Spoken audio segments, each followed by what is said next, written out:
Ja, v bistvu tiskovno konferenco je zares prvenstveno pripravil zato, ker bo zahteval avtentično razlago zakona. Skratka, vse preveč je teh anomalij pri razumevanju raznoraznih členov v tem zakonu in želeli bi, da se končno zakon razume tako, kot je napisan.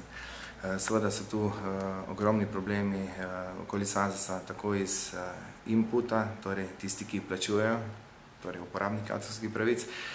Problemi pa seveda nastajajo tudi pri tistih, ki so deležni plačila teh avtorskih honorarjev, torej ustvarjalci slovenske glasbe.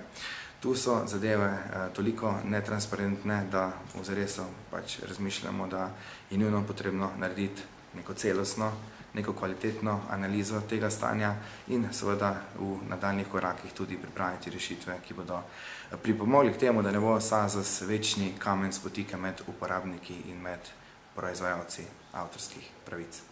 Glede na to, da si avtor, verjetno tudi nekako sodeluješ s SAZS-om, pa me zanima, kje je ta netransparentnost? Netransparentnost je predvsem v tem, da trenutno mali avtori, torej tisti, ki na nek način nismo toliko eksponirani, toliko popularni, se ne vrtimo tolikokrat, nismo deležni vseh teh informacij, ki jih imajo recimo temu redni člani, tisti, ki imajo glasovalno pravico. S tem seveda nimamo možnosti niti soodločanja, niti vplivanja na tale prostor, ki ga zaseda SAZS. Bi rekel za eno karikaturo, tisti, ki se ne zavrti 10-krat, denarja ne dobi. Torej skladba, ki se ne zavrti 10-krat, ne dobi nič denarja. Tale strošek oziroma tale finančni input se pa potem porazdeli tistim, ki se zavrtijo 100 in večkrat.